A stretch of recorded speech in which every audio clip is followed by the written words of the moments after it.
fantasy short stories.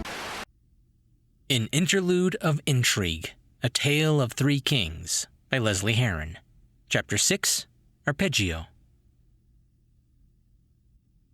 The wedding. Well, I'll be honest with you. I've never had an interest in such affairs. Not that I couldn't appreciate them, but these things were meant to be done with careful consideration, especially when politics were involved.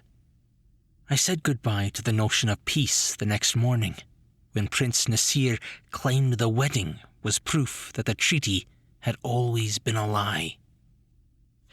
Pyra insisted that the ceremony spill out into the streets of Ebonvain, that the entire country be invited to attend. And they did. People from far-away villages made the journey to be a part of this wedding for the ages. I encouraged my bride to go above and beyond what was necessary. She wanted the delicacies and finery that accompanied such an affair, as did I. We wanted to send a message. Our joyous day was a declaration to the world that Ebra was renouncing the rule of man. And it worked. Even though the Wild Queen did not come in person, her dignitaries were many. For 4 years, the nations to the west systematically broke all ties. It was to be expected. But even my mother's home of Fuscar eventually became impartial. With the support of the Enshrined Wilds and the Selkie Isles, we were once again a force to be reckoned with, and any challenge that rose up was crushed beneath my boot heel. During my absences, Pyra ruled with a mind as sharp as her tongue. Admittedly, I think she took to the task more naturally than myself. I never once feared for my nation's safety when she sat upon the throne. We were headed towards another golden age of Fae, and then it all went sideways.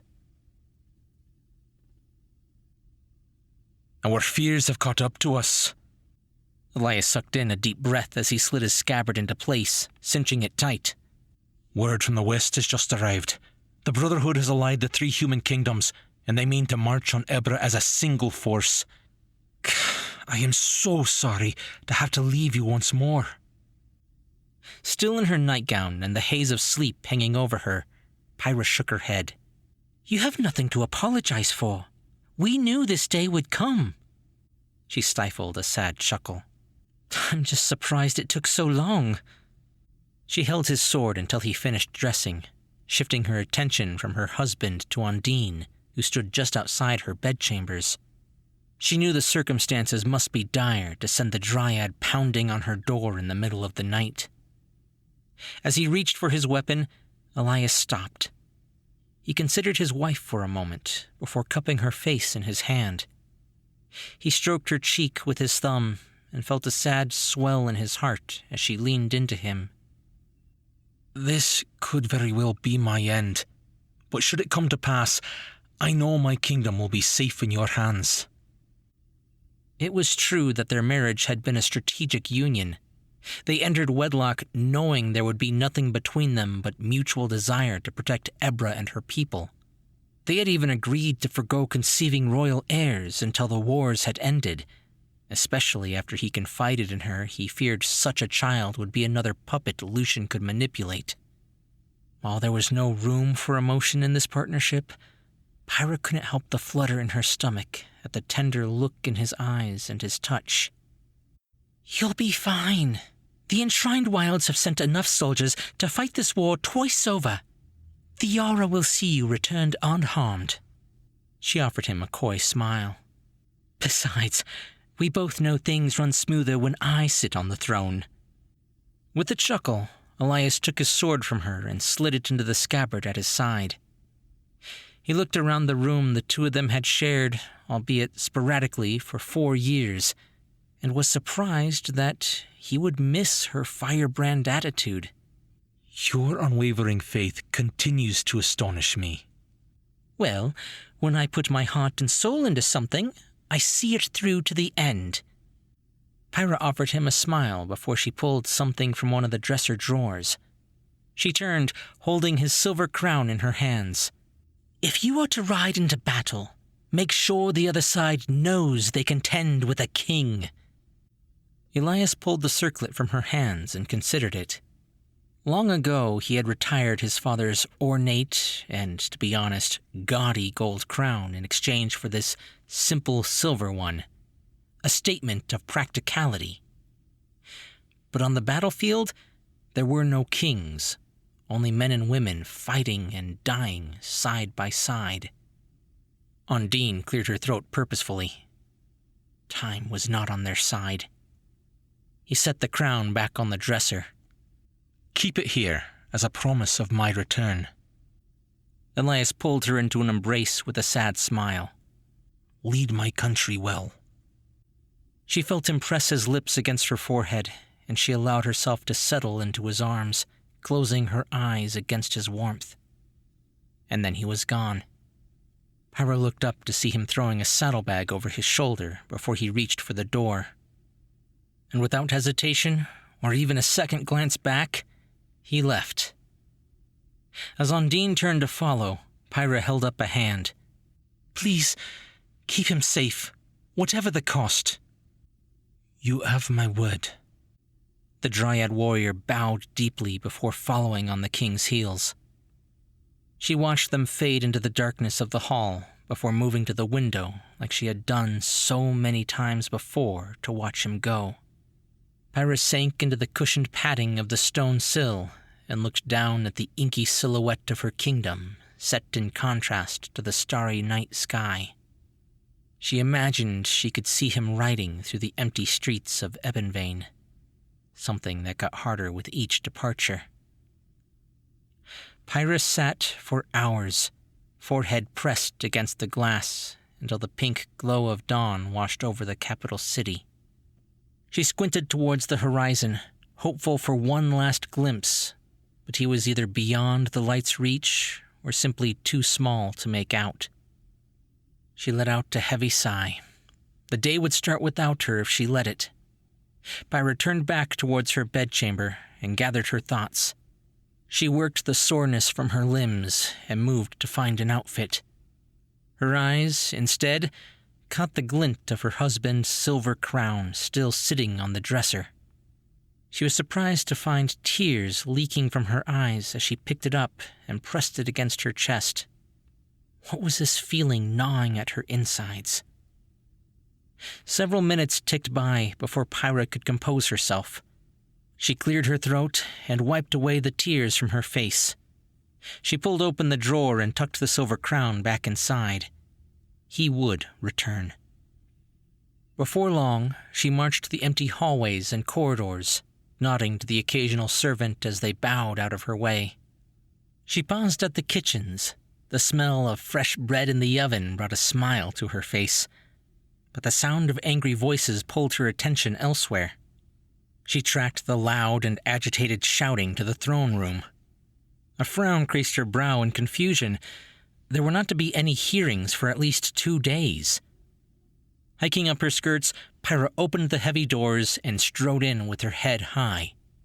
Most of the council was present, spitting incoherently across the expansive hall at one another. Her confusion turned to cold fury as she spotted Varen.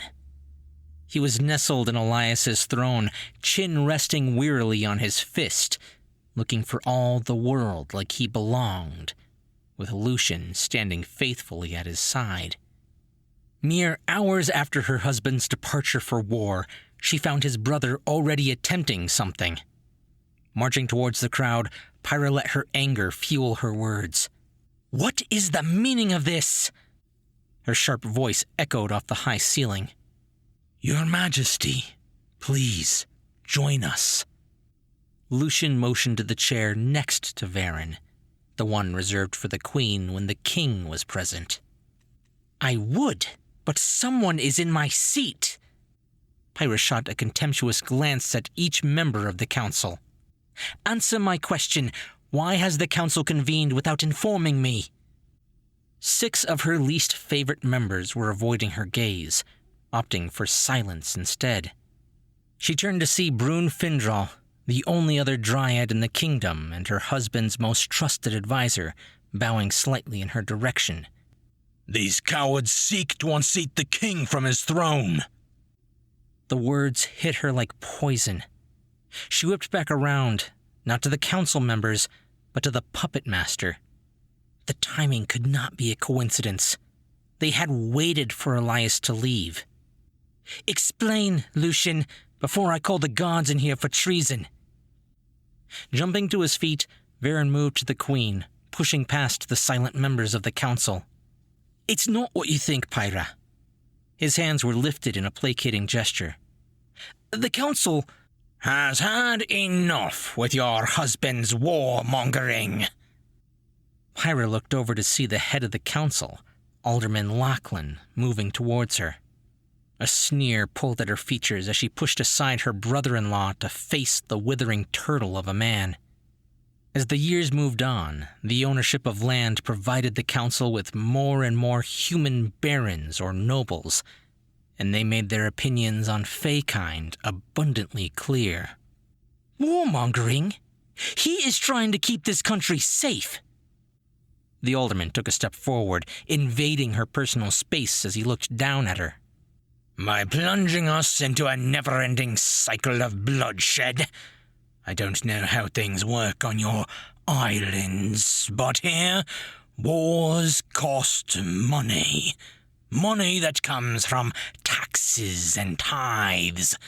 Money that cannot be collected if the king continues to send our people to their deaths." Bristling, Pyra shoved the alderman back.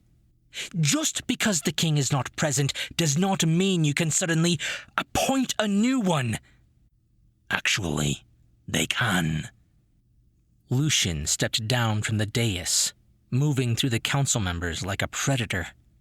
Every movement was measured and calculated, every action chosen to draw all eyes to him. "The council's oldest and most sacred purpose has always been to act as the country's last defense against a mad dictator. They hold the power to declare a king unfit to rule. While they cannot strip him of the title, they can withdraw his right to govern and appoint a regent in his place." Pyra felt her teeth sink into her cheeks as she clenched them again. "Even if that were the case, I am still queen. Regency would go to me." "Regardless of your feelings on the matter, your majesty, this quorum of council members has decided that Elias is not fit to lead this country, and you are duty-bound to his side, meaning your emotional turmoil would spiral out of control." Lachlan pulled a sneering face. "We do not want an unhinged wife sitting on the throne any more than we do a warlord." Pyra shifted her glare to Verin. "Elias is out there, defending our borders from those who would not only destroy our lands and our people, but our way of life." Verin reached out, laying his fingers on the queen's arm. "But if we open our borders to peace, then we needn't worry about those things. We have enough land and resources to share." Pyra wrenched her arm away from the prince. None of them knew the true horrors the Brotherhood was capable of.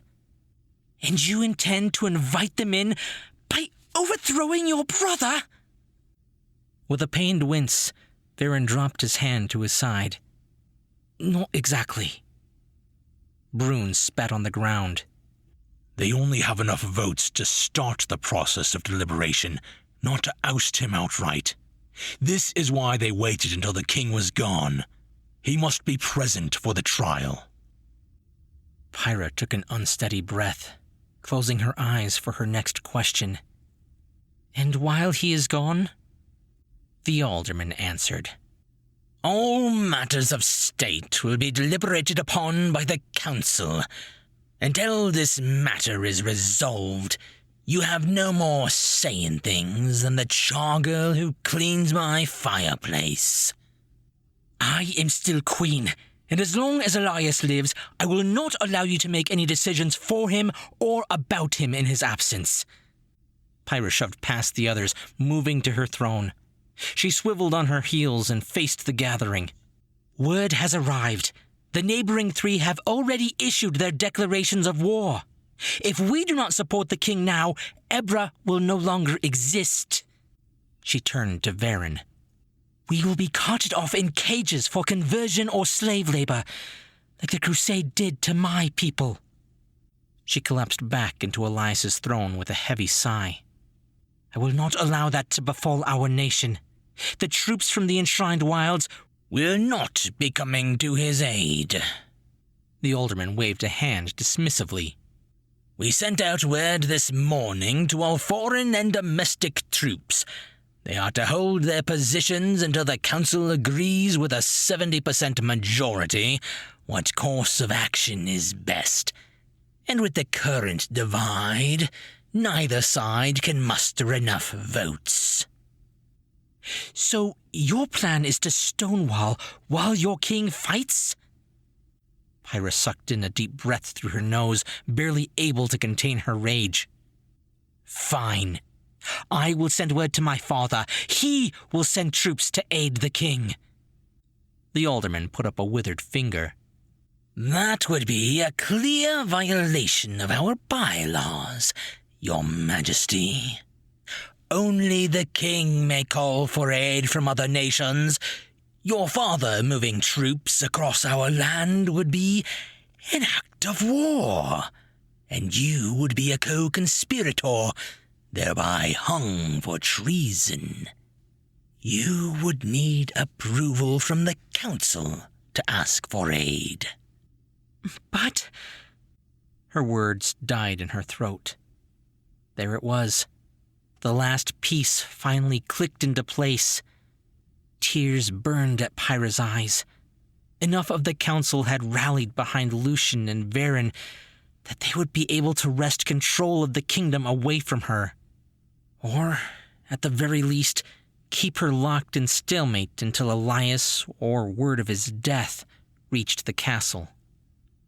She looked to Varen. "Why? Why would you do this to your own brother?" Varen searched his mind for a moment before he found his courage and moved forward. Our father always believed in a peaceful solution to every problem. He believed that alliances and treaties were worth more than blood in the soil. So did my mother. He paused, taking a deep breath. But Elias has thought of nothing but war tactics as a solution to this nation's problems for decades now. His brows knit together as he looked up at her. How long can he protect his people before there are none left to protect? Pyra slammed her fists against the armrests of the throne. "Is that cause enough for him to die?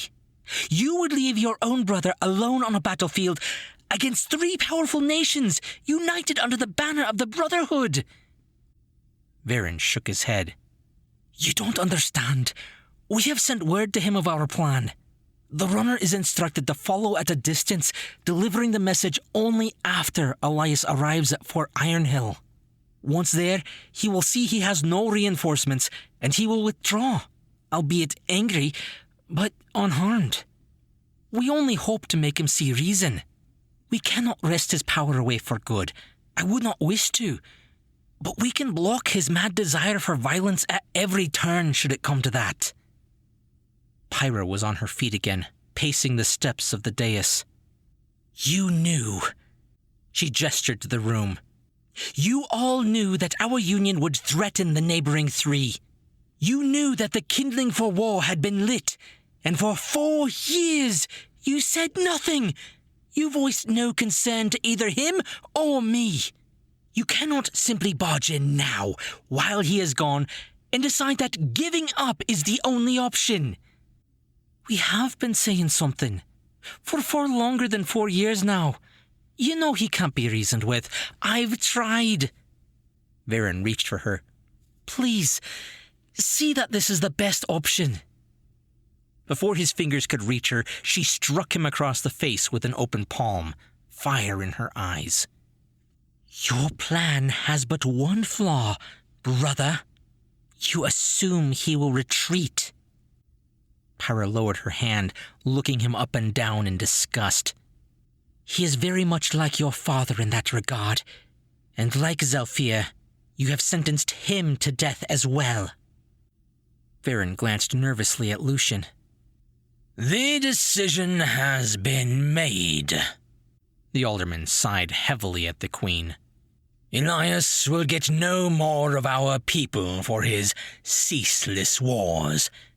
You will still be allowed a seat in this room, assuming you can keep a civil tongue in your head.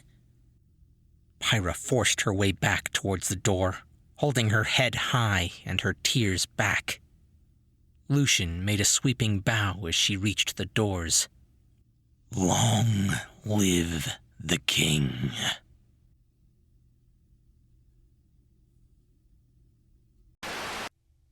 An Interlude of Intrigue, A Tale of Three Kings, is book 3.5 by Lesley Herron, a short novella to set the stage for the upcoming book 4 of the series. If you would like to listen to the first 3 books, please be sure to check the links in the description. And stay tuned every few weeks to hear the latest chapters as they are being written and recorded. We hope you enjoyed the story. I'm Chris Herron, and that's it for today's Tall Tale TV.